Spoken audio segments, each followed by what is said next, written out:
Cześć! Z tym odcinkiem z łatwością przejdziecie podstawę Outlasta w trybie szalonym. Oczywiście wszystko po to, aby odblokować osiągnięcie obłąkany i zdobyć miano perfekcyjnie ukończonej gry. Jeżeli macie ochotę wykonać ze mną pozostałe zadania, to znajdziecie je w poprzednim odcinku, do którego link zostawię Wam przypięty u góry. A w kolejnych odcinkach zajmiemy się oczywiście dodatkiem DLC Whistleblower. Jeżeli po raz pierwszy macie do czynienia z przechodzeniem Outlasta w trybie szalonym, to co musicie wiedzieć o tym trybie to, że jest on zdecydowanie najtrudniejszym z możliwych i polega na tym, że po prostu w grze nie możecie zginąć. Nie ma tutaj punktów kontrolnych, nie będzie żadnych zapisów. Jeżeli wyłączycie w trakcie grę, będziecie musieli zaczynać od początku. Mamy również ograniczoną ilość baterii do 2, a nasi przeciwnicy są dużo szybsi, zwinniejsi i bardziej niebezpieczni. W skrócie, ta gra to będzie niezły hardcore. Ale nie martwcie się, przejdę ją z Wami krok po kroku, dam Wam kilka rad i wskazówek odnośnie tego, jak możecie to zrobić w bezpieczny sposób, tak aby po prostu uniknąć zagłady i nie wywalić się 1 582 razy. Gotowi? No to wskakujemy i zaczynamy. Będę, słuchajcie, pomijać wszelkiego rodzaju cutscenki, które nic nie wnoszą do jakby naszego poradnika, w sensie nie macie na nie wpływu, nie możecie tam zginąć i totalnie nic się nie dzieje.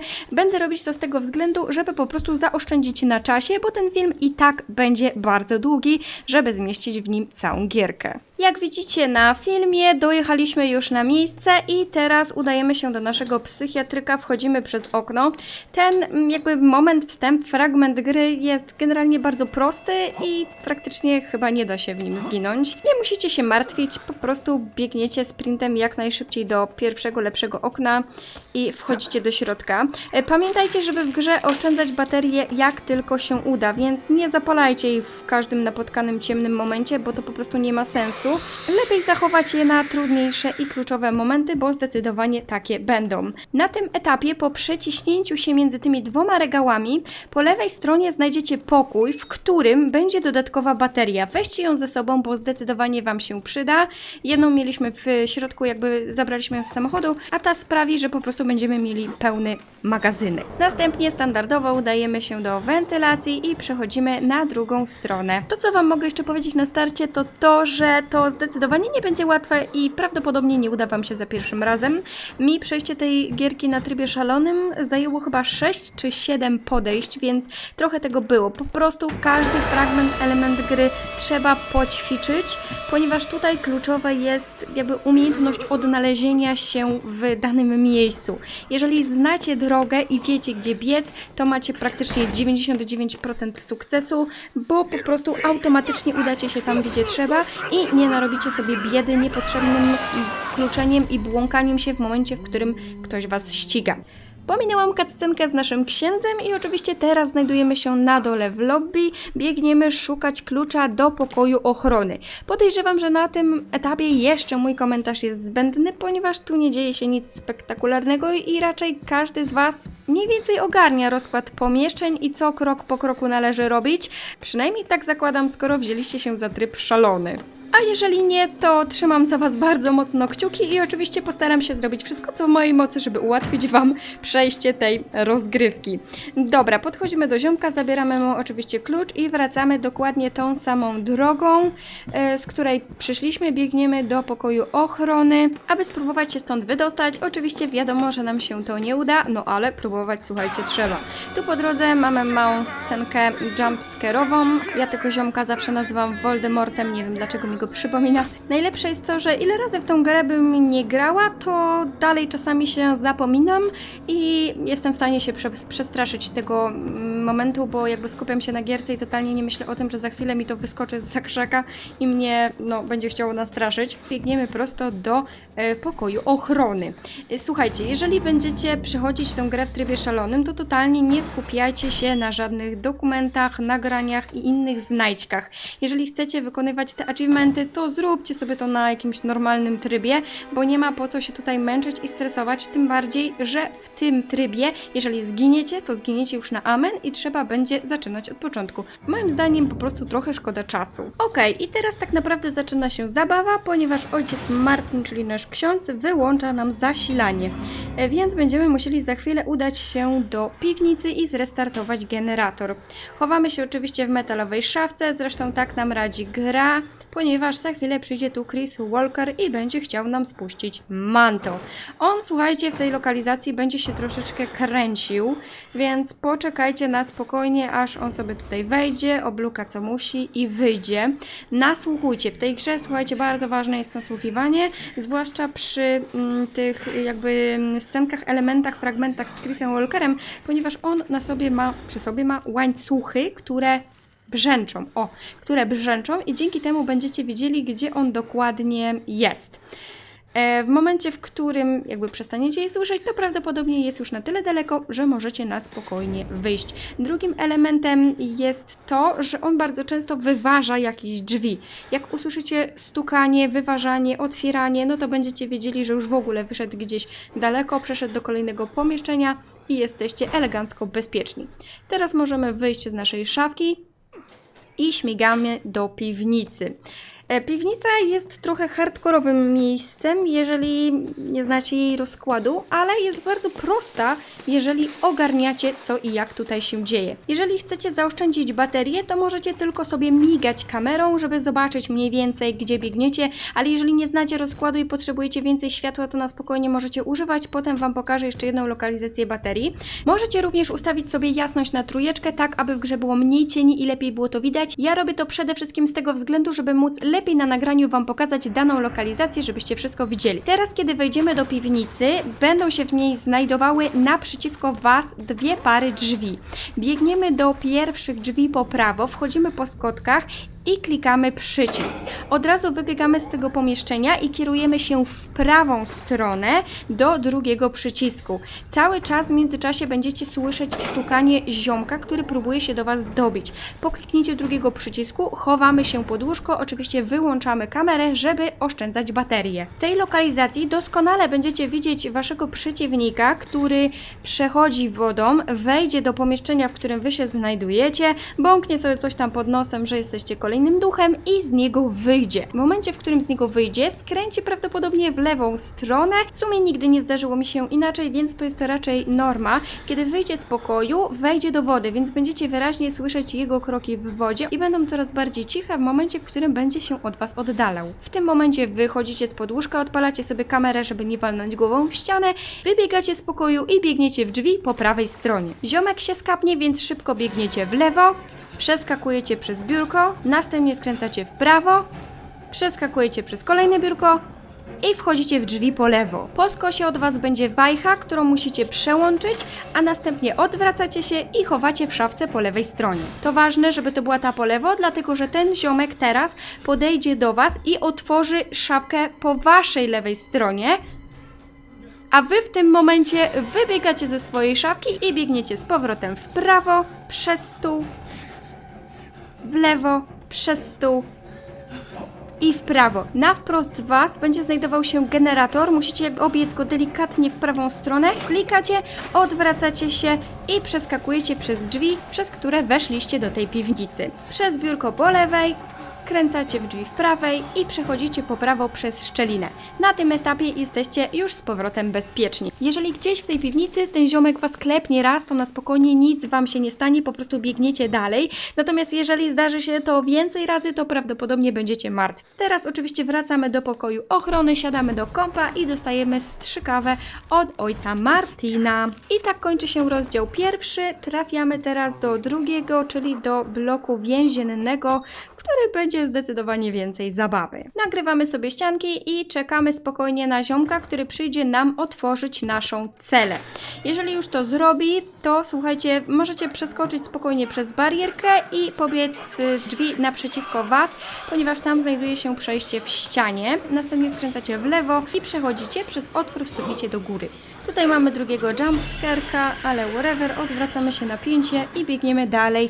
Ten moment jest taki chwilowo w miarę bezpieczny, przechodzicie sobie po gzymsie, tutaj raczej Wam się nic stać nie może. Myślę, że nawet gdybyście spadli, to i tak byście raczej przeżyli. Biegniemy sobie dalej i tutaj zaraz za rogiem natykamy się na instrukcję, że musimy podążać za śladami krwi. No i tak też, słuchajcie, będziemy robić. Biegniemy sobie na górę. Tutaj spotkamy tego ziomka, który będzie przytulał się, macał ścianę z napisem. Przeskakujemy przez dziurę w podłodze i naprzeciwko będziecie mieć drzwi, które możecie otworzyć. One przydadzą nam się później, ale nie jest to warunek konieczny. Biegniemy sobie przez biurko w drugą stronę i tutaj, słuchajcie, po prawej stronie będzie ziomek, który będzie tłukł policjanta, strażnika. Możecie tutaj spokojnie wejść, bo on Wam nic nie zrobi i w tym ciemnym kącie znajdziecie baterię, która ewidentnie Wam się przyda. Więc przeładowywujecie, wymieniacie tą, którą zużyliście na nową i z powrotem macie na fulla 2 baterie. Teraz biegniemy w prawo do pokoju z ochroną, otwieramy drzwi i tutaj będzie ziomek, więc odwracamy się na pięcie i biegniemy szybciutko z powrotem do tamtych metalowych drzwi, które otworzyliśmy po przeskoczeniu jakby z sufitu na dół. Przebiegamy sobie wprost do celi po prawej stronie i po prostu chowamy się pod łóżko. Oczywiście moglibyście się tutaj z nim lupować, ale wydaje mi się, że nie ma po co się narażać, po prostu czekamy. On bardzo szybko zrezygnuje i pójdzie w drugą stronę. W pewnym momencie usłyszycie taki dźwięk zamykających się krat metalowych i to będzie dla Was znak, że spokojnie możecie sobie wyjść, bo ziomek sobie już poszedł i go po drodze nie napotkacie. Biegniemy teraz do pokoju ochrony, z którego przyszliśmy i będziemy musieli wcisnąć przycisk, który otworzy nam śluzę. Za chwilę będziemy biec w drugą stronę i słuchajcie, po wciśnięciu tego przycisku ten ziomek, który wcześniej tłukł policjanta, zainteresuje się wreszcie Wami i będzie chciał Wam spuścić manto. Podobno da się go jakby ominąć przeskakując i nie dostać obrażeń, natomiast mi nie udało się to nigdy. Za każdym razem dostaję od niego pałą. Nie mam pojęcia dlaczego. W każdym razie to Was nie zabije, o ile się nie zaklinujecie i nie uderzy Was drugi raz, bo jak wiecie, przy takich zwykłych ziomkach raz możecie znieść. Po przejściu przez śluzę znowu chwilowo jesteście bezpieczni, biegniecie sobie korytarzem i w pewnym momencie napotykacie bliźniaków, więc wyskakujecie sobie przez okno i teraz będziemy musieli przeczołgać się długą dosyć drogę po gzymsie, więc ten fragment sobie pominiemy. Wskakujemy do środka i od razu po lewej stronie będziemy mieli niedziałającą śluzę z ciemnym korytarzem. Biegniecie do samego końca tego korytarza, tutaj nie musicie używać światła, bo nic Wam nie grozi. Od martwego strażnika bierzemy sobie kartę magnetyczną, żeby otworzyć wejście do pryszniców. Biegniemy z powrotem tym ciemnym korytarzem, skręcamy 2 razy w lewą stronę i otwieramy drzwi. Tutaj będzie bardzo ciemno, więc możecie włączyć sobie noktowizję, skręcacie od razu w prawo, idziecie w kierunku okien. Okrążą Was bliźniaki, więc przez pierwsze otwarte okno wyskakujemy i znowu przechodzimy po gzymsie, żeby ich ominąć. Kiedy wskoczycie z powrotem, znowu będzie ciemno, idziecie wzdłuż korytarza, docieracie do pomieszczenia, w którym po prawej stronie będą drzwi do wyjścia. Biegniemy sobie wzdłuż korytarza, skręcamy w lewo, naprzeciwko Was będą kraty, możecie je otworzyć, ale nie musicie i po lewej stronie mamy drzwi do pokoju ochrony. Znowu po lewej mamy przełącznik, który musimy wcisnąć, odwracamy się na pięcie i biegniemy do wentylacji, która nam się otworzyła, wskakujemy po biurku. W wentylacjach nie musicie używać noktowizji, bo jakby szkoda baterii, jak spojrzycie troszeczkę w dół, to będziecie doskonale widzieć mniej więcej gdzie idziecie. Wyskakujemy, biegniemy znowu wzdłuż, tutaj wszystko nam wybucha i oczywiście wylecimy sobie przez okno. I tutaj będzie jedna z takich troszeczkę groźniejszych sytuacji, ale tak naprawdę zginęłam tutaj chyba tylko raz, bo stanęłam za daleko łóżka i właściwie mnie dopadł, ponieważ tutaj będzie mała potyczka z Chrisem Walkerem, który po raz kolejny będzie chciał zmiażdżyć nam łepetynkę. Jak skończy się cutscenka, włączcie sobie noktowizję i po lewej stronie zobaczycie filar, łóżko zagradzające drogę i schody. Z tych schodów będzie schodził Chris Walker. Jak widzicie, on zeskoczy z góry i i będzie do was podążał. Musicie stanąć tuż przed tym łóżkiem, ale tak trochę z prawej strony, żeby on musiał obiec ten filar i w momencie, kiedy zacznie do was biec, wy po prostu przeskakujecie to łóżko i dajecie w długą do góry. Biegniemy wzdłuż korytarza, zataczając takie jakby kółko. Jest ważne to, słuchajcie, żeby on was zgonił, ponieważ raz zdarzyło mi się, że on stał za tym filarem i totalnie mnie nie zauważył, co skutkowało tym, że w momencie, w którym ja dobiegałam do wyjścia, to on akurat wracał się z powrotem schodami i mnie pacnął, ale na szczęście przeżyłam. Okej, teraz jak przejdziemy przez tą lukę, to właściwie jesteśmy bezpieczni, skręcamy w prawą stronę. Mamy kolejnego jumpscare'a. I to już jest dosłownie końcówka bloku więziennego. Spinamy się na górę, udajemy się w prawą stronę, tu będziemy mieć kolejnego jumpscare'a.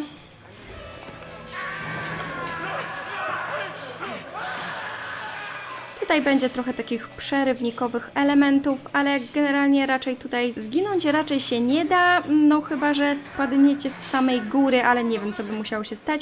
Oczywiście przechodzimy po gzymcie, przeskakujemy na załamaną, zarwaną podłogę i wspinamy się z powrotem schodami na górę. Generalnie jest to taki dosyć spokojny odcinek przed akcją w kanałach, która nas czeka, więc możecie rozkoszować się tym stanem, w którym jesteście w miarę bezpieczni. Przechodzimy po raz kolejny po gzymsie, łapie nas ten ziomek, więc musimy po prostu przejść sobie tą cutscenkę. No i od razu możemy wejść do celi po prawej stronie. Tutaj, jak dobrze pamiętacie, w ścianie znajduje się przejście. Przechodzimy przez nie, następnie wychodzimy z sąsiadującej celi i idziemy dosłownie po skosie naprzeciwko do światła, gdzie znajdujemy dziurę w podłodze, która będzie prowadzić nas właśnie do pryszniców, a w nich znajdujemy oczywiście przejście do kolejnego chapteru, czyli do kanałów. Tutaj jest bardzo ciemno, jak chcecie możecie użyć światła. Ja generalnie szłam po prostu przed siebie co jakiś czas, sprawdzając i oszczędzając baterie. Na samym dole już zobaczycie przejście w postaci wyrwy w murze, więc spokojnie wtedy możecie iść do światła. Biegniemy do przodu, przeskakujemy przez wystające tregry, skręcamy w lewo i przechodzimy przez otwór okrągły do dalszej części kanałów. Tutaj jest jeszcze chwila spokoju, ale za chwilę, jak dobrze pamiętacie, będziemy musieli uporać się po raz kolejny z Chrisem Walkerem i odkręcić 2 zawory, które sprawią, że będziemy mogli przejść dalej. I zdarzy się już to dosłownie za chwilę, musimy przejść tylko przez tą drewnianą zaporę w tunelu. No i tak jak widzicie, tutaj zaczyna się nasza zabawa. Ale nie martwcie się, jeżeli obejrzycie ten tutorial, to będzie to dla was naprawdę bardzo proste. Biegniecie do przodu, przed wami zeskoczy Chris Walker, ale wy skręcacie od razu w tunel po prawej stronie. Przeskakujecie wystające tregry, skręcacie w prawą stronę, a następnie przechodzicie przez drzwi po lewo i zakręcacie zawór. Teraz zamykacie za sobą drzwi i chowacie się w ciemnym kącie za regałem. To sprawi, że Chris Walker będzie trochę zbity z tropu, nie będzie ogarniał, że wy tu jesteście i będziecie mogli łatwo go obejść. Oczywiście musicie poczekać, aż on tutaj wejdzie, wyważy te drzwi i chwilę się będzie zastanawiał, po czym podejdzie do szafek po swojej lewej stronie. I to jest wasz kluczowy moment. Po cichu wychodzicie zza regału i dajecie w długą, bo teraz on was zauważy i będzie was gonił. Skręcacie w lewo, przeskakujecie przez tregry i będziecie biec delikatnie po skosie w prawą stronę, tak aby trafić do drugiego tunelu. Tam będzie ciemno, ale tam też są tregry do przeskoczenia, więc miejcie ufałkę włączoną, żeby po prostu się tam nie zaklinować i biegniecie prosto do otworu, w który musicie się wczołgać, aby on was nie złapał. Kiedy z niego wyjdziecie, przechodzicie przez wyrwę po prawej stronie i tutaj już jesteście bezpieczni, więc na spokojnie możecie wejść do pomieszczenia i zakręcić drugi zawór. Nie musicie się śpieszyć, bo on tutaj totalnie nie wejdzie, ale za chwilę będziemy musieli z powrotem trochę przed nim pouciekać, ponieważ musimy wrócić do kanału, którym musimy uciec. Więc przechodzimy ponownie przez tą wyrwę i wczołgujemy się do tunelu po lewej stronie, tego, z którego wyszliśmy. Tuż przed końcem zatrzymujemy się, ponieważ on tu, słuchajcie, będzie chodził.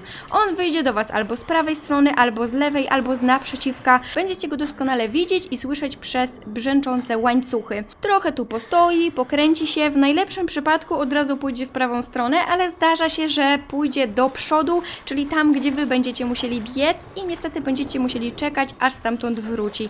Zdarza się, że dochodzi aż do jakby początku, do całej tej największej komnaty i dopiero wraca, albo czasem tylko dochodzi do tregry i dopiero wraca, więc on tutaj no trochę może się pokręcić. Natomiast wy musicie doczekać do momentu, w którym skręci w waszą prawą stronę. Dajcie mu chwilę, bo ten tunel nie jest jakiś super głęboki, więc pewnie brzęki łańcuchów będziecie słyszeć długo. Natomiast musicie po kilku sekundach wyjść, możecie się wychylić i jeżeli go nie zobaczycie obok siebie, to po prostu dajecie w długą, przeskakujecie przez tregrę.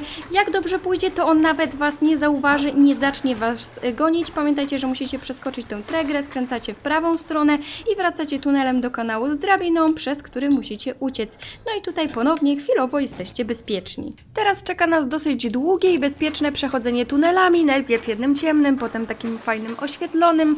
To jest bardzo bezpieczny fragment, w którym, tak jak mówię, nic wam się nie może zadziać. Są pewne tylko jumpscary w postaci tam spadających ciał, lejącej się wody z rur, czy też wallridera, który trochę próbuje was straszyć, ale generalnie nic wam się zadziać nie może, więc troszeczkę sobie to skipnijmy i przejdźmy już do momentu, w którym będę mogła wam jakoś realniej pomóc. Teraz znajdujemy się w tej bardzo ciemnej strefie, w której poruszacie się po wodzie. Jesteśmy tuż przed wielką komnatą wypełnioną wodą, w której chodzi Chris Walker i zagradza wam przejście do schodów.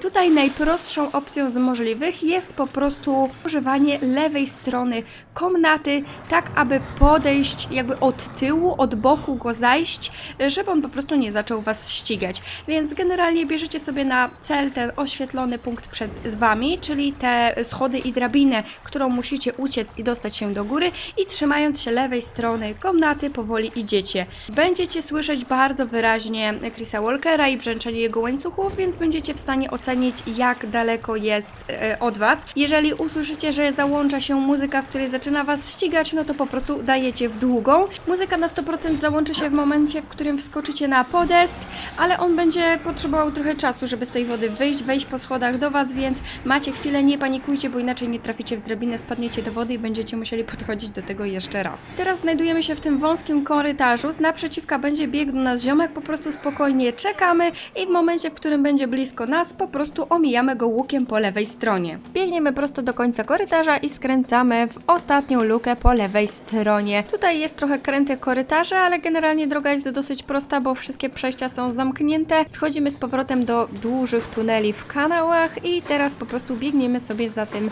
ziomeczkiem, którego widzimy przed nami.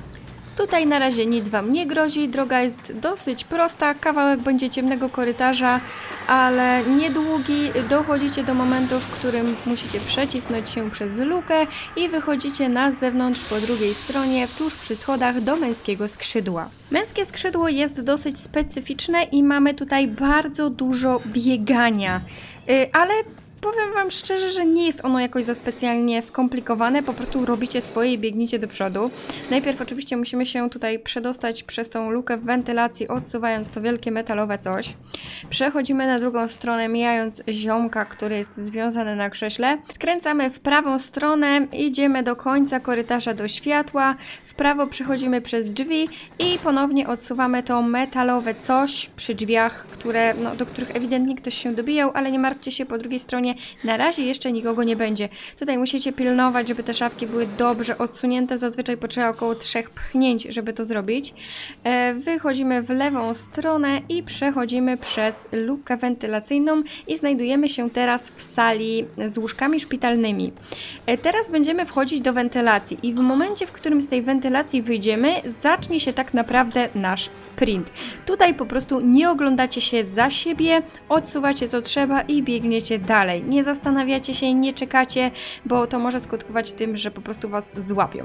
A więc wyskakujemy z wentylacji, od razu biegniemy po skosie, odsuwamy to metalowe coś. Oni z naprzeciwka, jak widzicie, dopiero będą dobiegać i zaczynać rozwalać drzwi. Otwieramy swoje, biegniemy na wprost. Te drzwi będą uchylone, więc je otwieramy. Możecie je sobie tutaj zamknąć. Jeżeli nie czujecie się na siłach, wolicie być bezpieczni, to możecie zasunąć to z powrotem tym metalowym czymś. Natomiast ja to robiłam bez zasuwania, po prostu biegnąc do przodu do kolejnych drzwi i też dało radę, więc nawet jeżeli zapomnicie zasunąć, to powinniście zdążyć, o ile nie spanikujecie. Otwieracie drugie drzwi, biegniemy w lewo, przeskakujemy przez łóżko, podążamy śladami krwi i po prawej stronie na górze mamy wejście wentylacyjne. Jeśli potrzebujecie, możecie tu chwilę odsapnąć, jak nie, to wychodzicie i mamy kolejną dawkę sprintu. Droga jest dosyć prosta, przeskakujemy przez biurka i na końcu tego sprintu będzie skok. Bardzo ważne jest to, żebyście podczas skoku patrzyli pod swoje nogi, tak żebyście wyskoczyli w odpowiednim momencie i po prostu dolecieli do krawędzi, której się chwycicie, bo ja podczas tego trybu spadłam, mimo że wcześniej nigdy mi się to nie zdarzało, więc warto patrzeć pod nogi. Oczywiście po przeskoczeniu dalej biegniemy sprintem, bo ciągle jesteśmy ścigani. Pamiętajcie, że tu przeskakujemy przez tą lukę u góry, bo ja w stresie też jej nie zauważyłam, mimo że przechodziłam tędy nieraz. Przeskakujemy i biegniemy korytarzami do samego końca. Po lewej stronie będą drzwi do pomieszczenia z tą windą, którą wyśle po nas doktorek. Tutaj możecie sobie te drzwi zamknąć, żeby zyskać trochę na czasie, bo ta winda jak zjeżdża, to czasem jest jakoś tak, nie wiem, czy zbugowana, czy w stresie ciężko jest kliknąć i nie zawsze ona się nam otworzy na czas, więc zdarzyło mi się, że po prostu dostałam kilka razy od tych ziomków, którzy mnie gonili. Na szczęście przeżyłam, ale lepiej nie ryzykować, więc zamknijcie sobie te drzwi. No i okej, teraz mamy cały fragment bardzo długi z doktorkiem, więc go sobie pominiemy i przejdźmy już do momentu, w którym się uwalniamy. No i to jest dosyć trudny fragment dla niektórych, chociaż tak naprawdę mi nie udało się tu zginąć chyba ani razu. Wychodząc z tej łazienki od doktorka, po prawej stronie będzie znajdował się przywiązany do łóżka ziomek. Jak zapewne pamiętacie, nasz doktorek do niego przyjdzie, więc my to co robimy, to chowamy się w cieniu za drzwiami, przez które on będzie przechodził. To są te dwuskrzydłowe z napisem exit na górze. Chowamy się w cieniu, najlepiej sobie tutaj przykucnąć i po prostu czekamy. To może trochę potrwać, bo ten ziomek na łóżku będzie tam się trochę wierzgał, coś tam gadał, w końcu zacznie krzyczeć, doktorek się zdenerwuje i przyjdzie go po prostu zabić. Wy będziecie go doskonale z tej pozycji widzieć, jak on do niego idzie. Będzie szedł bardziej po prawej stronie, okrążając ten filar, więc wy w tym momencie macie trochę czasu, aby na spokojnie na kuckach się z tego pokoju wyśliznąć, albo nawet i podbiec. Prawdopodobnie on was nawet nie zauważy. A jeżeli zauważy i załączy się muzyczka, to po prostu dajecie w długą. Droga jest dosyć prosta, bo biegniecie za śladami krwi i wskakujecie po łóżku do wentylacji. Po wyskoczeniu będziecie znajdować się przy kratach zagrodzonych metalową szafką. Od razu możecie ją sobie odsunąć. To nam się przyda na później, ponieważ to jest droga, którą będziemy uciekać do windy. Odwracamy się z powrotem i wbiegamy do wielkiej sali po lewej stronie. Tutaj trzeba działać troszeczkę szybko, ponieważ doktorek będzie okrążał to miejsce korytarzami. Biegniemy do światła, przechodzimy przez drzwi do kolejnej dużej sali, przechodzimy pomiędzy łóżkami. Jeżeli on was tutaj gdzieś zauważy, to po prostu i tak robicie swoje, biegniecie do przodu. Wychodzicie przez drzwi i po lewej stronie znajdziecie kolejną szafkę. Odsuwacie ją i tutaj już on na bank was zauważy, załączy się muzyczka, więc po prostu odsuwacie tą szafkę, otwieracie drzwi i dajecie w długą do kolejnej wentylacji. Nawet jak was uderzy raz, tak jak mnie, to prawdopodobnie przeżyjecie, ale w większości przypadków na spokojnie zdążycie to odsunąć, zanim on w ogóle do was dobiegnie. Jak widzicie, tutaj jest na tyle jasno, że ja praktycznie w ogóle nie używam noktowizji, tym bardziej już w tych wentylacjach, no bo tutaj po prostu droga jest jakby prosta i nie potrzebujecie światła, oszczędzajcie sobie baterię. Po wyskoczeniu z wentylacji zobaczycie obok siebie wielką salę z podłogą w szachownicę, dwuskrzydłowymi drzwiami, nad którymi wisi krzyż. Przechodzicie przez te drzwi i teraz znajdujecie się w momencie, w którym idziemy po klucz. Przeskakujemy przez tą ladę, łapiemy klucz i odwracamy się, wracając z powrotem do tej wielkiej sali. I w momencie przechodzenia przez drzwi po prostu skręcamy jakby za te drzwi i chowamy się ponownie w cieniu, tak samo jak przy pierwszej sytuacji. Czekamy, aż doktorek przyjdzie, no bo on oczywiście będzie was ścigał i kiedy zobaczycie go, że już przeszedł, no to tak samo jak w pierwszej sytuacji, Zakradamy się i wybiegamy przez drzwi. Prawdopodobnie on w tym momencie zacznie was ścigać, więc po prostu dajecie w długą do miejsca, z którego on przyszedł. Skręcamy w lewo i biegniemy dosłownie prosto do windy. I właśnie tutaj przydaje nam się opcja, w której tą szafkę już mamy odsuniętą, więc tylko otwieramy sobie kraty i wskakujemy do windy, wciskamy klucz i odjeżdżamy. No i oczywiście tutaj pojawia nam się cutscenka, w której doktorek będzie się próbował do nas dostać i oczywiście zginie. Po tej akcji oczywiście wychodzimy sobie wentylacją i tutaj czeka nas dosyć przyjemny, prosty kawałek gierki, w której tak właściwie nic nam nie grozi. To jest taka dosyć ciemnawa strefa, więc możecie tutaj sobie na spokojnie używać noktowizji, jeżeli potrzebujecie. Pokażę Wam jeszcze jedno miejsce, w którym za chwilę znajdziecie baterię, więc jeżeli będzie Wam brakować, no to za chwilę sobie to uzupełnicie. Tutaj przechodzimy przez te biura, no u mnie jest tutaj dosyć jasno dzięki tej gamie, ale u Was może być trochę ciemno.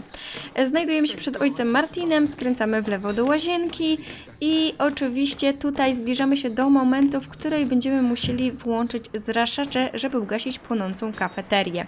I po wyjściu z toalety po prawej stronie będzie okno, przez które wchodzicie do stołówki.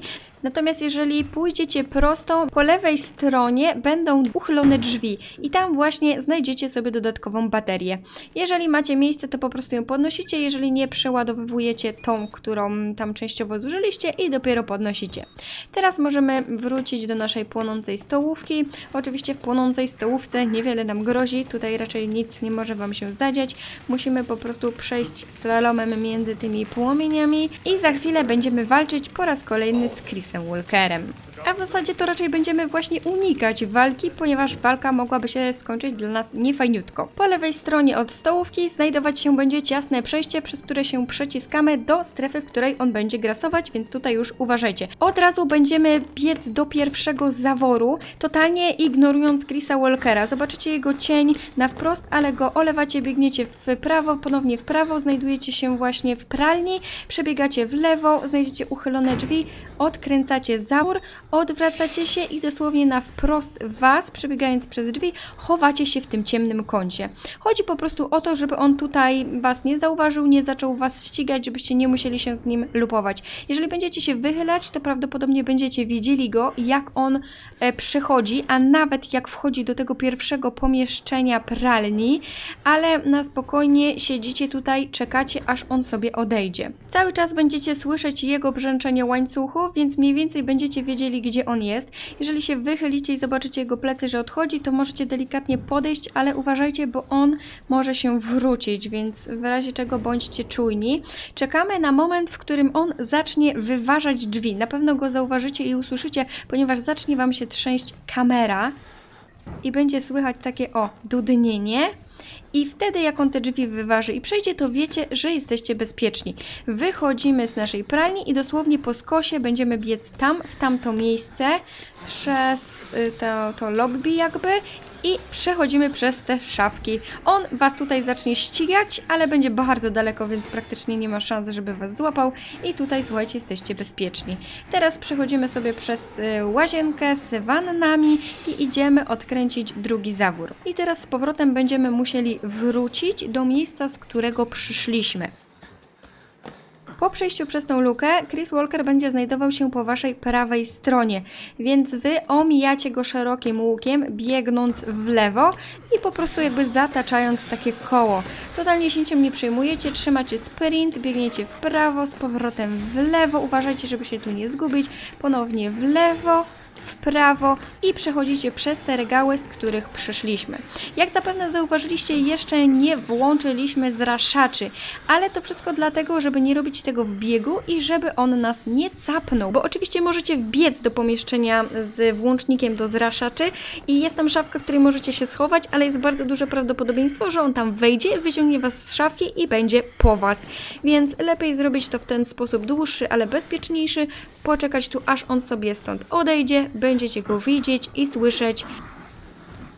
Jeżeli muzyka ucichnie, brzęczenie łańcuchów ucichną, no to Wy wtedy na spokojnie ponownie przeciskacie się przez tą lukę i idziecie włączyć zraszacze. Tutaj nie powinno go już być, natomiast róbcie to ostrożnie, bo on jeszcze może się gdzieś tutaj zatrzymać i być w pobliżu. Wychylacie się delikatnie za rogu, biegniecie w prawo, włączacie zraszacze i z powrotem biegniecie do szafek. Jest to też o tyle ułatwienie, że w momencie włączania zraszaczy bardzo często tracicie orientację, więc gdybyście je włączyli normalnie i uciekali przed Chrisem Walkerem, moglibyście po prostu źle skręcić i on by was dopadł w załuku, więc to by było bez sensu na tym etapie zginąć, więc lepiej zrobić to na raty.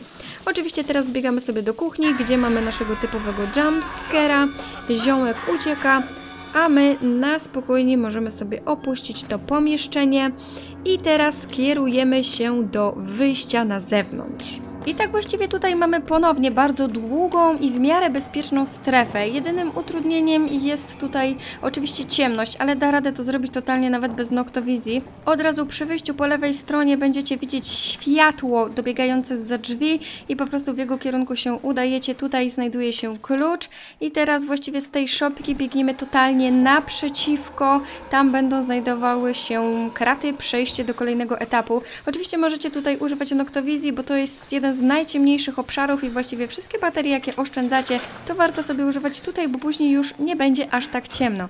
Teraz po prawej stronie trafiamy oczywiście na Wallridera, ale on chyba krzywdy wam nie może zrobić. Ja nawet w niego wbiegłam, dostałam obrażenie, ale spokojnie się przedostałam. Normalnie jak się cofniecie, to on chyba po prostu sobie stąd odleci i nie będzie stwarzał dla was żadnego zagrożenia. Teraz wchodzimy na dach i słuchajcie, w momencie, w którym będziecie na dachu, uważajcie na wszystkie elementy, po których trzeba będzie przeskakiwać. Ja tutaj dalej oszczędzałam baterię, ale jeżeli macie właśnie jakiś taki fragment do przeskoczenia, to pilnujcie tego, żeby stąd nie spaść, bo jeżeli stąd spadniecie, to jest duże prawdopodobieństwo, że zginiecie. Dużo jest tutaj takich momentów, w których przechodzi się przez gzymsy, po gzymsach i przy nich możecie sobie właściwie wyłączać światło, no bo idziecie tylko ich wzdłuż. Tutaj jest bardzo ważny moment, gdzie musicie trafić na dach, bo ja tu nie trafiłam raz i zginęłam, więc to było dosyć słabe, bo po prawie 30-40 minutach gry musiałam zaczynać od początku. Tu jest znowu bardzo ciemna strefa, natomiast biegniemy właściwie delikatnie na skos do schodów. Tak naprawdę trafilibyście tutaj nawet po omacku, bo tutaj nie ma żadnej innej drogi. Wchodzimy na górę, przechodzimy jeszcze kawałek tego spacerniaka, czy co to jest i będziemy przechodzić przez dziurę w kracie, która będzie nas prowadziła do jednego z dwóch niebezpiecznych obszarów w tym rejonie. Mianowicie będziemy znajdować się na takim dziedzińcu porośniętym trawą, gdzie będzie chodził sobie Chris Walker. Więc wy po prostu trzymacie się od niego z daleka, przechodzicie sobie prawą stroną, będziecie cały czas go oczywiście słyszeć, bo brzęczy łańcuchami i widzieć gdzieś tam jego cień, czy na noktowizji. On was tutaj nie powinien ani zauważyć, bo jest zbyt ciemno, ani usłyszeć, bo jest burza z piorunami, więc praktycznie jesteście bezpieczni, o ile będziecie trzymać się na dystans. Natomiast jeżeli by się zdarzyło, że mimo wszystko wami się zainteresuje i załączy się muzyka, to po prostu dajecie w długą i biegniecie do tych palet, po których możecie wskoczyć na górę i od niego uciec. Teraz będziemy przechodzić po dosyć długim gzymsie, tak aby ominąć ogrodzenie i właściwie znajdziemy się w drugim, bardzo niebezpiecznym obszarze, w którym zdarzyło mi się zginąć, ponieważ jest tu totalnie ciemno i znowu zmierzymy się z naszym wielkim, ogromnym Chrisem Walkerem. Jest sposób oczywiście na to, aby go uniknąć, ale trzeba uważać, żeby się po prostu nie zagubić w akcji. Zeskakujemy na dół i zobaczycie takie coś przypominającego filary altany. Przy tym czymś znajduje się korytarz, do którego musimy wejść i przycisnąć się w lukę po prawej stronie. Kiedy tu wejdziemy, Chris Walker wyjdzie z drzwi naprzeciwko i nie ma bata, że zdążycie pobiec do tej wnęki. Uwierzcie mi, próbowałam. Więc po prostu uciekacie przed nim, zataczając razem z nim kółko wokół tej altany. Jeżeli się zgubicie, stracicie orientację, to po prostu zróbcie sobie z nim jedno kółko więcej. Broń Boże się nie zatrzymujcie, bo po prostu będzie po was. Biegacie w korytarz, po prawej stronie zobaczycie światło, wczołgujecie się w lukę i po wyjściu jesteście już bezpieczni. Znajdziecie się teraz właściwie w ostatnim ciemnym obszarze na dworze. Po prawej stronie jest oczywiście przejście do fontanny. Jeżeli potrzebujecie baterii, to znajdziecie ją tutaj z tyłu na ławce przy tej fontannie. Możecie ją sobie podnieść, przeładować, to na pewno wam się przyda na przyszłość. bo z pewnością wykorzystaliście tutaj sporo światła. No i wracamy się do ściany budynku, wspinamy się po paletach i teraz będziemy się już znajdować z powrotem w środku. W kolejnym, bardzo ciemnym etapie, którego ja osobiście nie znoszę. To jest chyba mój znienawidzony moment gry.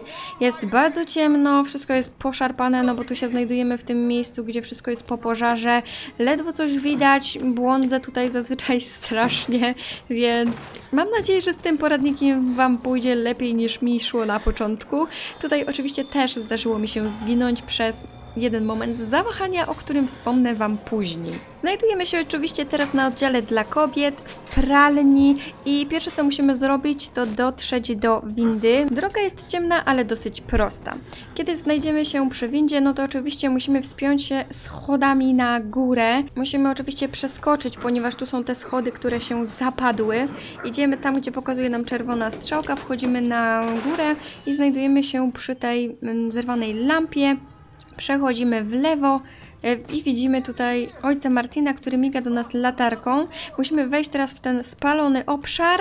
Przeskakujemy i po lewej stronie znajduje się okienko do miejsca, w którym będziemy musieli szukać bezpieczników. Tutaj oczywiście będą nas już ścigać. Najpierw udajemy się na wprost. To jest to łatwiejsze skrzydło, bo tutaj chyba nawet nie ma jakiejś innej drogi, więc po prostu biegniecie do tej sali, w której jest jakby powieszony ziomek. Obok niego na półmisku znajdziecie pierwszy bezpiecznik.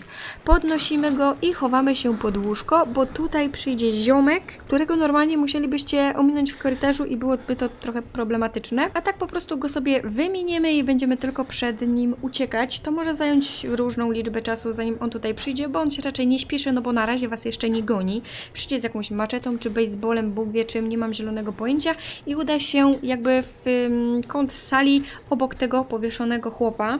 Możecie też wykorzystać zamiast łóżka biurko, tylko wtedy on po prostu od razu będzie was gonił, będzie za wami biegł i wy po prostu możecie zrobić rundkę wokół biurka i wybiec z tego pokoju, albo możecie zrobić tak jak ja. Zamykam drzwi, żeby kupić sobie trochę czasu i po prostu dajemy w długą, udając się z powrotem do miejsca z bezpiecznikami, z którego przyszliśmy.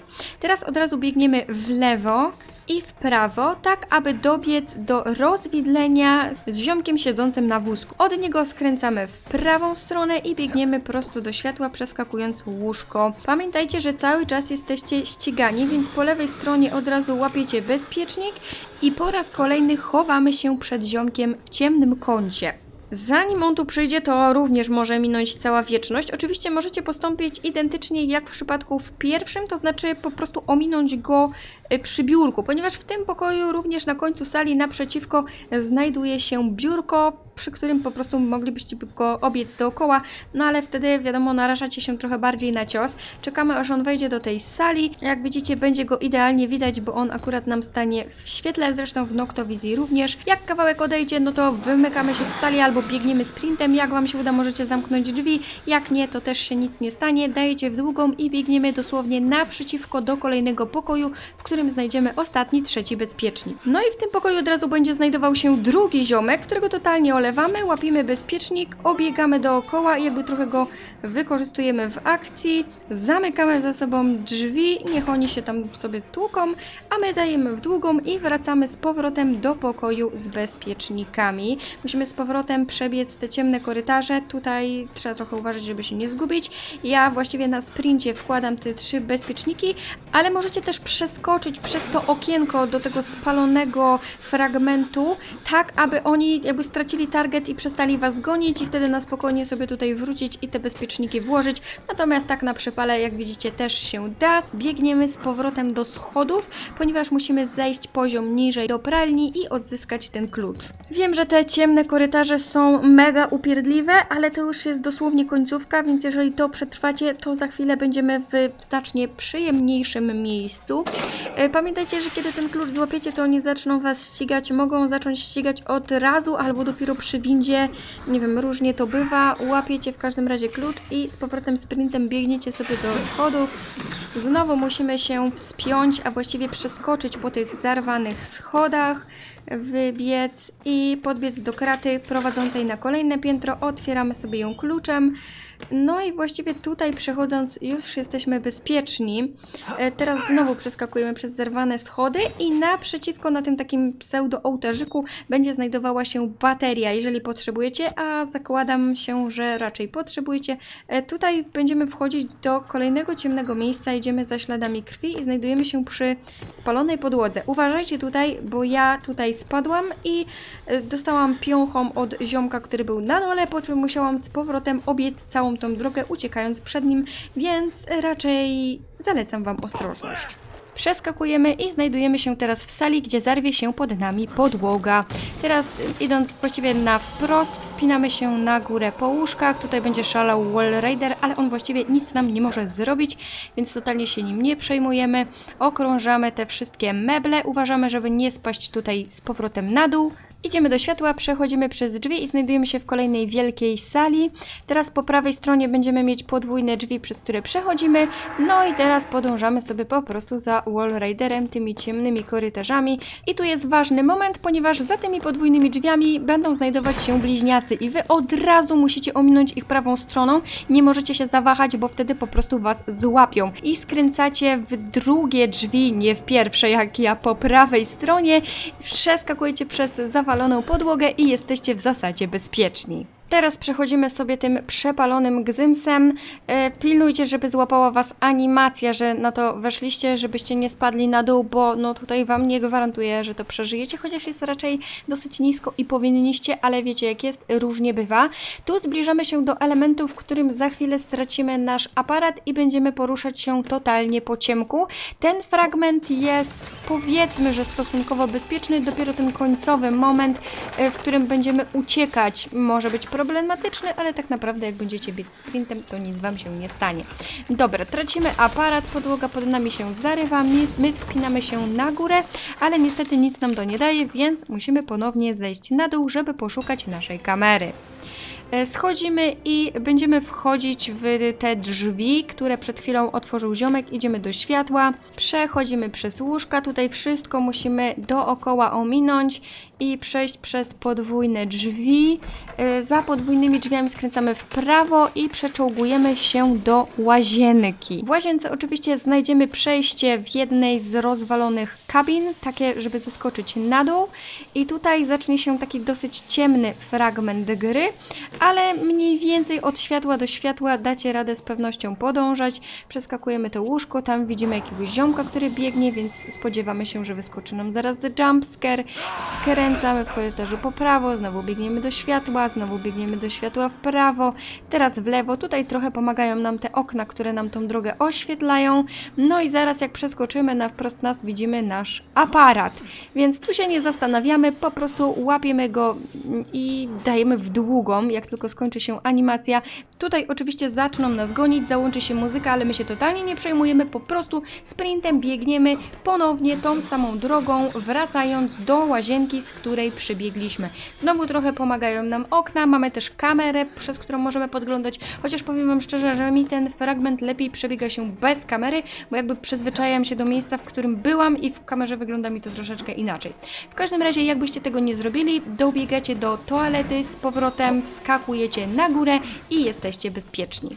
Teraz właściwie tą samą drogą wracamy do fragmentu, w którym zerwała się pod nami podłoga. Spinamy się na górę po tych szczątkach desek, które tutaj jeszcze się ostały, no i dostajemy zadanie, aby odnaleźć ojca Martina w bloku administracyjnym. To znaczy, że wracamy do naszego bloku administracyjnego. Zostały nam dosłownie ostatnie momenty tych ciemnych i wrednych, paskudnych korytarzy. Tutaj mam jeszcze taki mini jumpscarek, że ta podłoga się zawali, ale oczywiście nie zawali się do końca, więc przechodzimy sobie po jej szczątkach, udajemy się w kierunku światła. Uważajcie tutaj, bo tu jak spadniecie, to myślę, że już byście zginęli. Zeskakujemy na dół na platformę i już właściwie jesteśmy w miarę bezpiecznym bloku administracyjnym. W każdym razie na pewno jest dużo milszy, przyjemniejszy i bardziej przejrzysty niż tamte kręte korytarze. Przeciskamy się tutaj między szafkami i teraz z naprzeciwka wyjdzie nam Chris Walker, więc będziemy mieć taką dosłownie mini potyczkę. Ja tak właściwie się tutaj trochę zamojtałam, skręcając w prawo, bo tak naprawdę moglibyście po prostu dać w długą do pokoju, w którym znajduje się wentylacja i raczej by was nie złapał. Natomiast ponieważ ja się zawahałam i on był już bardzo blisko, to wykorzystałam pokój obok do jakby wyminięcia go. Jak widzicie, okrążyłam sobie po prostu dookoła kanapy, wybiegając z tego pokoju, wbiegłam w kolejny pokój po lewej stronie i wskoczyłam sobie spokojnie do wentylacji. Tak jak mówię, gdybyście prawdopodobnie wybiegli sobie od razu, jak tylko przyszliście przez te regały, to prawdopodobnie on nawet nie zdążyłby do was dojść i moglibyście to zrobić za jednym zamachem. Natomiast jeżeli wolicie nie ryzykować, to możecie zrobić to tak jak ja. Przechodzimy sobie przez tą wentylację, wywalamy tego ziomalka, który nam tarasuje drogę, zeskakujemy na dół i przechodzimy przez drzwi po prawej stronie. Znajdujemy się znowu przy windach i dowiadujemy się, że musimy udać się po klucz do teatru. No i tutaj znacznie się znowu taki kawałek, który jest dosyć łatwy, prosty i przyjemny, w którym wam nic nie grozi. Przechodzimy sobie przez salę ze stołem bilardowym, przez wnękę. Tutaj będzie jakby dużo przechodzenia, wspinania się i tak dalej, ale tutaj nie ma dla was praktycznie żadnego zagrożenia do momentu, dopóki nie zdobędziecie klucza, więc tylko tak telegraficznym skrótem przechodzimy sobie przez ten gzyms, przechodzimy przez te kilka dosyć dobrze oświetlonych pomieszczeń i docieramy do sali kinowej, w której odpala nam się film. Nie musicie go totalnie oglądać, od razu udajemy się do światła, do otwartych drzwi. Przechodzimy przez kolejne te, przed którymi widzimy ślad krwi, do ciemnego korytarza. Po prawej stronie oczywiście znajdują się schody, po których wspinamy się na górę. Tutaj będzie dosyć ciemno, ale będziemy musieli przeczołgać się pod biurkiem z pudłami. Naprzeciwko znajdziemy drzwi. Otwieramy je po prawej stronie, otwieramy kolejne drzwi. Tutaj będziemy mieć jumpscare'a, ten ziomek się wkurzy i wybiegnie po drugiej stronie, więc my wracamy, z powrotem się przeczołgujemy i docieramy do balkoniku. Teraz musimy przejść ten dosyć długi gzyms i przeskoczyć sobie na drugą stronę do pomieszczenia, w którym znajdziemy klucz. Teraz zacznie się troszeczkę trudniejszy etap, ponieważ znowu będziemy musieli ominąć bliźniaków i ja to robię sobie troszeczkę na skróty, to znaczy wracam się do tego pierwszego balkonika, z którego możemy wejść na gzyms. Przechodzę sobie kawałek, ponieważ on znajduje się bardzo blisko drzwi, z których ci bliźniacy wyjdą. Zeskakuję sobie na podłogę i od razu biegniecie do tych drzwi. One mają czerwony napis exit, więc na pewno będziecie je widzieć. Oni będą się już dobijać. I to, co wy musicie zrobić, to po prostu przyczaić się przy tych drzwiach jakby za nimi, tak, że oni je otworzą, wejdą do środka. Nie powinni was tutaj totalnie zauważyć, po prostu was zignorują i wy w tym momencie będziecie mogli się prześliznąć i sobie wyjść. W razie gdyby jednak was zauważyli i muzyka, wiecie, włączyłaby się, że was gonią, to po prostu pobiegnijcie sobie na środek sali, polupujcie się z nimi między tymi krzesełkami i z powrotem ucieknijcie tymi podwójnymi drzwiami. Mamy już klucz, więc na spokojnie możemy sobie wejść na górę, otwieramy sobie kraty i wchodzimy. Teraz znowu mamy dosyć długi, bezpieczny fragment. Tutaj ziomek zamyka nam kraty. Windą niestety nie odjedziemy, bo potrzebujemy ponownie klucza. Tutaj chyba te kraty też były zamknięte. Tak, i teraz jesteśmy na etapie, w którym wchodzimy do kuchni. Przechodzimy dosłownie na wprost do wielkiej, ciemnej sali. Tutaj nie ma dla was żadnego zagrożenia. Po lewej stronie w ciemności znajdujemy drzwi. Przechodzimy przez nie. Znajdujemy się na korytarzu, idziemy wprost do światła i na końcu przeciskamy się przez lukę prowadzącą do pokoju jednego z modlących się ziomeczków. Wychodzimy na korytarz i z tego co pamiętam w pierwszych albo w drugich drzwiach po lewej stronie znajduje się wyjście przez okno. Musimy przez nie wyjść i ponownie przechodzimy po gzymsie do sąsiedniego pokoju. W pokoju wychodzimy w prawą stronę i trafiamy do kaplicy, w której czeka na nas ojciec Martin. Nie zapomnijcie tutaj podnieść klucza. No i teraz musimy przeczekać tą całą cutscenkę, żeby w ogóle nas wypuścili z tego pokoju, więc czekamy sobie aż on spłonie. Oczywiście my sobie to skipniemy i teraz już możemy sobie stąd wyjść i udać się do wentylacji po prawej stronie.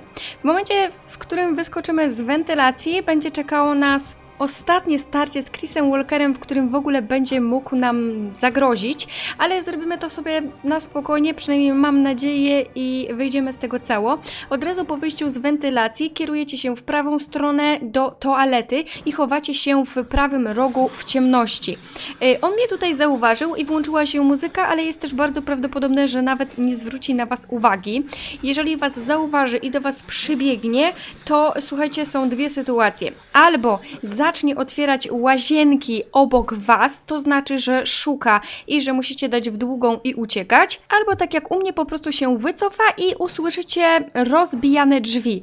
To znaczy, że jest to dobry moment, aby opuścić swoją kryjówkę i biec prosto do wyjścia, czyli do miejsca, z którego on do Was wyszedł. Nie zważacie na nic, biegniecie do ostatnich drzwi po lewej stronie, wtedy znajdujecie się w stołówce i po lewej stronie wskakujecie do wentylacji, która jest podświetlona, więc na pewno jej nie przegapicie.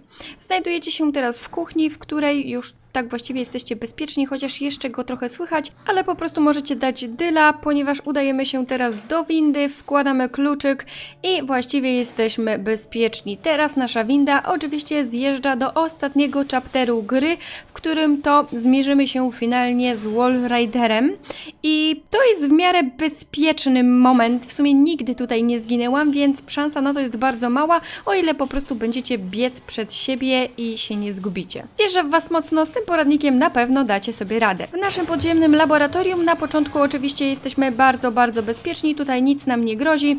Przechodzimy przez bardzo długi biały korytarz, udajemy się do lobby, kierujemy się śladami krwi. Tutaj będą znajdować się takie pojedyncze elementy, w których będzie dosyć ciemno, ale właściwie, ponieważ jest to ostatni etap gry, możecie zużyć resztkę Waszych baterii. Ja oszczędzałam bardzo mocno i dalej właściwie full mi ich zostało. Możecie dać znać mi w komentarzu, ile Wy tych baterii zużyliście, na ile Wam wystarczyły.